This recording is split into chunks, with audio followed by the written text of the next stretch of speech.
fake! Oh, Told you! Shun's nibbly. Told you so! He can pull it out whenever he wants, baby! He has the card! Yes. You can pull the niddly card whenever you want if you are Shun, and it's with the Renekton, okay? The best They see it marked with the spear. The three-man invade coming out from BLG, crash down. Not gonna find anything other than the red buff. Now they're backing away. Red buff still at about 1,000 HP. Owner taking some damage, gets ignited, has to continue falling back. Shun still trying to find a little bit of poke here. They engage. Oh, nicely catching Owner out, but now Shun's gonna back away. Owner with a flash out, trying to stay alive, but now Elk is under pressure, down to 100 HP. They're nearly gonna kill him. It's first blood back over to T1. The invade crashes and burns. Now Shun has to try to get away. The flash is already down. Can he escape the power of the Kench? He's been hit with the lick, the flash of the wall. How many licks to the center of a niddly pop? It's only gonna take one more. Shun falls. Carrier grabs the second kill of the game for T1. Secure the second crab. Bit of an engage. There comes the Abyssal dive, but now the counterattack with the crash down. The spear goes wide. Gumayushi gets away, and now another counterplay coming out from Owner, but Carry is killed instead. BLG are on the board. It's a party. It's a party up here in the top side river. The Herald not going to be taken down just yet. They're going to smite it away. Owner picks up the eyeball. Everybody came to the party, but now we're all leaving to go do our homework.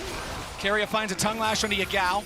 No more follow-up here just yet. Nice root coming out from Gumayushi. Now they're going to go in. There's the wombo combo. T1 ain't going to kill anybody just yet. Yagao barely gets away. Owner's ready to swoop in for the Cataclysm. And on gets turned off. Gumayushi flips the switch. And now Shun tries to fire back. Leading alongside Faker. They are identical right now.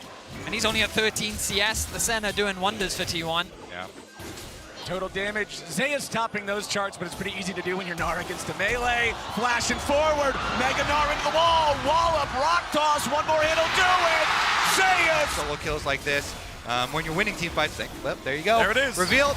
Yes, easy setup for them. And coming into this series, they are looking strong. Their early game is looking good, but BLG are known for their team fighting. Their ability. Select another objective, simultaneously taking the Rift Herald and mid lane. Just beautiful stuff. Yes. All right, keep your eyes on. That rel engage would need to be absolutely nasty to win a 5K deficit team fight. Are going to be pretty intense once the Herald has its way with the turret. There it goes. Yep, just immediately smashes that thing down. 3-0. Item power spikes, but also it doesn't get better for you if you wait. But there's a pick. Zeus getting jumped on. They're throwing the kitchen sink at him. Beautiful shutdown from BLG. One split push in. Whoa, never mind. BLG fight now. Shun just goes over the wall, and I'm pretty sure he doesn't want to be there anymore. Flash back away just to escape. All right, they're going to be able to push at least half of it. BLG, this is the moment. All right, TP coming in. They want to try to stop this, find a punish. Knock up on two coming out from Owner. Gumayushi looking to disengage back up towards the top side of the jungle. TP coming in now. T1 regrouping. Low health bars on BLG. Zeus is taking towers right now. Zeus did not join. T1 said, we're fine without you, buddy. All right, pin is low. Still lots of free firing damage coming out from Gumayushi. Remember, there is no ulti available for Alcon. Goes in, finding a Magnet Storm onto 3, but he ain't gonna find any kills just yet. On is gonna die first. They take out the jungler second. Ben ain't gonna get it. Shun is down. T1, run them over. The range is lethal from T1. 4 versus 5, BLG just can't even get close to T1. And when they finally do, Carrier devours his mid laner and brings him back into the fight to wreak havoc. Carrier, he's not done. Oh no, he even stops Ben's recall. If he gets this croc here, there it is. Abyssal dive takes him out. And let's see how long this base can stand. Top lane tier 3 turret is already down, so there's an open inhib available if T1 just want to rush it. They still got this power play for Baron from another minute and 40 seconds. The minions will do enough work on the inhibitor here in the top side themselves. Zaya's about ready to transform. Magnet Storm was used for a whole lot of nothing. Owner's got Yagao locked down, but Owner's going to drop instead. They'll trade him back for the mid laner, and Shun falls too. Now it's 2 inhibitors down and a 4v3 for T1. The souls are all over the place, but they're the souls of BLG players, as T1 is not stopping here. Elk may have been the one to take out Owner, but now the push just keeps going. Zayas will grab another on Ben, as Elk has the killer instinct right back into his own fountain. He flashes away just to live. T1 just stomped BLG in game 1. Gary is having fun too. Oh, he is. It's Arcane all over again. We're about to get a sneak peek at season 2. What do you mean, man? right She was the now. main character of that show. How can the main character not have fun? Okay, Tom Kench is a good answer. Yeah. It is also pretty good. Talked about the gank setup early on. Faker has no idea. Shun coming around. There's the stun. Scatter the weak. Faker tries to flash, but Yagao. It's actually what cements the kill, as Jun is able to flash after and provide that damage. Been getting kind of low, but I don't think he's too worried right now. Keeping my eyes on the minimap as well as to the presence of the junglers. Owner pathing away as he moves towards his wolf camp. Bin? No. No. He's just saying don't. Oh, he is! Oh, it Oh! does! Zeus went back in thinking he might find an outplay, and Bin just beats him on the head with a stick. Uh-oh, no flash Faker. Faker doesn't get hit by the scatter of the weak, but it doesn't even matter. The unleashed power should be enough. Faker's just buying some time. Beautiful from BLG. They don't have it, and it's going to be a knock-on effect. Dominoes here will start to fall. Shun picks up the dragon as well. And Ask. But the Jack's still so strong, man. Hang on. Such an iconic pick Here for we go. Bin, and he's not afraid to use it. Zeus gets killed again. Just scrapping up here in the top side, as now we are going to see a TP coming in, but it's from Yagao, who just picked up the Leandries. Owner's going to lose the opportunity for his combo, and the Dragon's going over to T1. But what about the fight? On trying to get away. Guma wants to get excited. Beautiful engage with the Yagao. T1 may lose their jungler, but they're going to get 3 and a Drake back for it. it only takes... Still the top lane for them. If you're looking at what's going on up there, Bin could be a serious issue. And if you're BLG, that's something you know you can play around as the game goes forward. On's going to be caught by Shockwave. He could not live through it. And they immediately concede another pick, and you can see now that like they've kind of lost that control. It's not over yet. Oh, nice catch, BLG. More money on Yagao. Unleashed power that likely would have killed him otherwise. I see a lot of pings, blue pings here up towards Faker. So they're sending contingent. They are winning the side lanes. Bin had an advantage and Yagao had an advantage. But their AD carry, they're outgunned. Well, can he do enough? Does the wave clear? Yeah. But they're outgunned, so they didn't want to take the 5-on-5 versus Gumayushi, who had a BF sword to the long sword previously. Now we just had a recall for Elk, and Elk is able to go even up the inventories, They can but it's walk at the this in, cost though. of your tempo. To the tier 2, hovering around Bin, looking for a potential play, maybe a dive.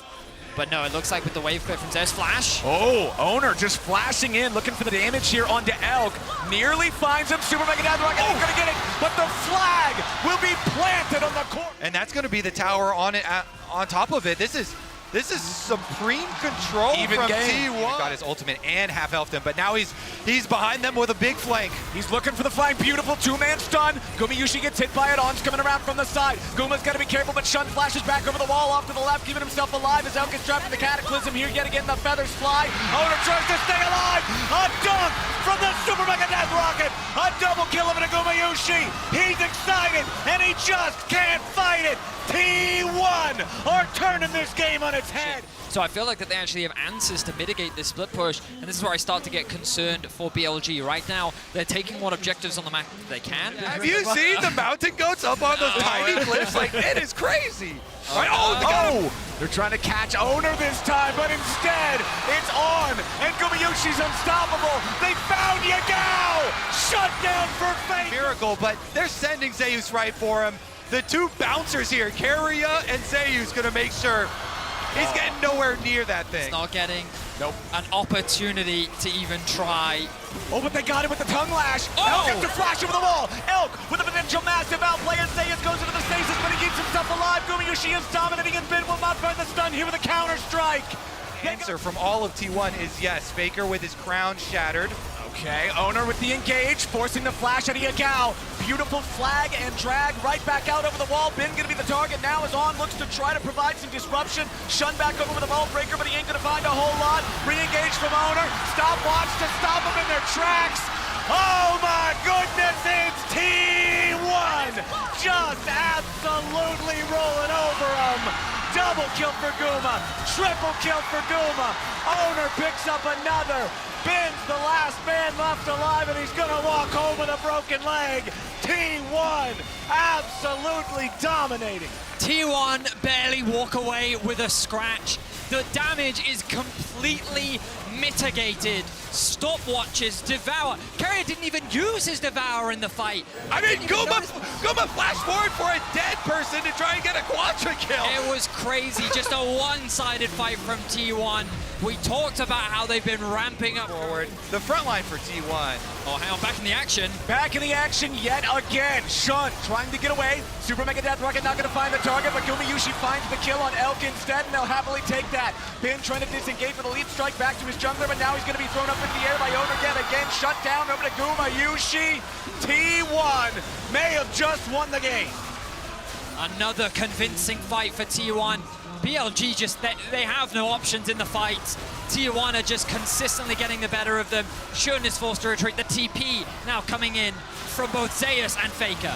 T1 are ready to end it here. The early game was tough. The top lane was rough. And for BLG, it was not enough. T1, the greatest team ever in League of Legends, is ready to bring it back and do it again. They're on the Nexus, and they're on their way to the quarterfinals. A bit The natural reaction to be like, where the hell are these guys actually in the standings? And now going up against BLG, I see. They're up there. They're definitely up there. They are up there indeed. All right, now with everything said and done, the dust settled for today, we're going to toss it back over to the World's Cooldown.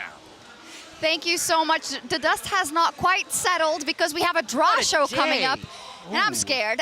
But T1, though, they don't want to take that risk. They want to go straight to the quarterfinals. Now, we've still got Dokla here, and he was actually not able to watch a lot of that game, so I'm going to ask him a question. You're a Jax, and you're up versus a Gragas. Okay. And you solo kill him, and after that, you just kill him a whole bunch of times, and you've basically got the lane kingdom. What do you think happens in the rest of the game? You lose because top lane doesn't matter. Yeah, he's right, Maurits. That's what happened. Yeah, I'm kind of shocked. Coming into the day, I did favor T1 because I think that we've seen the blue side thus far be more favorable. I also think that T1 just always naturally scales well into Worlds. And the previous game reminded me very much of the first game that NRG, you guys actually played, where you have a really clear plan and it works out well. The second game, though, I'm baffled because we did not see T1 team fight this well for, in my opinion, the entirety of summer. But what I will also say is for most of summer, they were picking hard-winning lanes and trying to just outskill their opponent 24/7. I know. This was actually a team fight comp. Yeah. You just Yeah, but they group didn't up, do that. but they team fought really well with the team Yeah, I fight know comp. they can, but they didn't do that, And they Jan. won I'm the team telling fights. you. Are you disappointed that Zeus started off badly?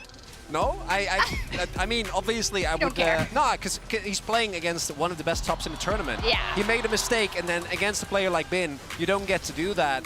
But the coordination of this team was something that in summer, even before Faker's injury, just it wasn't that good, right? Like they won just off of hand stiffing people, and then I'm looking at this, and the front to back is really, really consistent. Man. What a I'm day. actually impressed at how they evolved. I feel like both underdogs won today. Dokla may, contest that they would have been favored in the G2 game. But yeah, I was a little worried for T1 here. I know they have so much fan support, but the history of Worlds in Korea, T1 actually hasn't appeared. They've missed Worlds the 2 previous years it's been in Korea. When it was in Korea in 2018 was actually Korea's worst year ever. Yeah. So with this much fan support, sometimes that can just add pressure, but I feel like they really leaned into it and played at an extremely high level today. Yeah, Faker's being talked to on stage. We're also going to talk to T1, but it's going to be post-draw, I believe, because, wait, I think tomorrow we're actually drawing for the bracket stage, so they wouldn't actually be affected. T1 this wouldn't time be in the around. draw, but No. BLG's going to be in the draw Is because going all to those be in 2 the and 2 draw. teams. But just like we should have known, I know they changed it from groups to Swiss stage this year, but T1 had never lost more than 1 game in any Worlds group. Iteration. And they had already lost the 1. Imagine having those So stats. they have to 2-0. It's the only way. Yeah, can you imagine this type of World success? Imagine being so lucky. And then also to I could have never. this like 2019, 2021, 2022, and be like, yeah, T1's really underperformed Yeah. their expectations. It's crazy. Like If they how don't win. high How high are their expectations? Tell me about it. My goodness. Say, Maurits, you were singing Carrier's praises. Do you want to continue that? Yeah, here? because we really got to. Because I think that this is also something that I really wouldn't expect from T1, which is they are at the forefront of a positive meta development. They've been at the forefront of a lot of them. You know, Jin Yumis and the Caitlyn's, the Ashes, the Callistas. Yeah, they haven't always worked out. But specifically, his Carrier, or Carrier's Kench, sorry, has been, to me, the most impressive Kench that we have in the LCK. And we have been having a tournament of dive, and the counter dive just hasn't really been there, right? And particularly against BLG, the team that I think plays that style exceptionally well. As Faker's behind us, the so Faker effect. Oh my obviously it's going to be very loud. I think that the Kench to me was the biggest difference maker today. In game 1, it kind of blew open the game, but in game 2, it was really just Devour usage and follow up on CC that made the difference. I see Dokla. You might have to play him, you know, at some point. Yeah, I mean, there's so many T1 fans here. I can't imagine what it's going to be like in Busan. Hey, but you got swarmed. You walked off the desk after the last segment, and there were a lot of people wanting a photo. Yeah, I mean, that's really surprising because I saw an energy jersey in the crowd. Yeah, I did not expect to see that. every energy jersey here lined up for a photo with Doka, so it took a while. Yeah. There were so many. Hey, since we're stalling in any case for the draw that is about to come, let's talk a little bit about NRG versus G2 because you didn't get to do that yet, and to look at some of the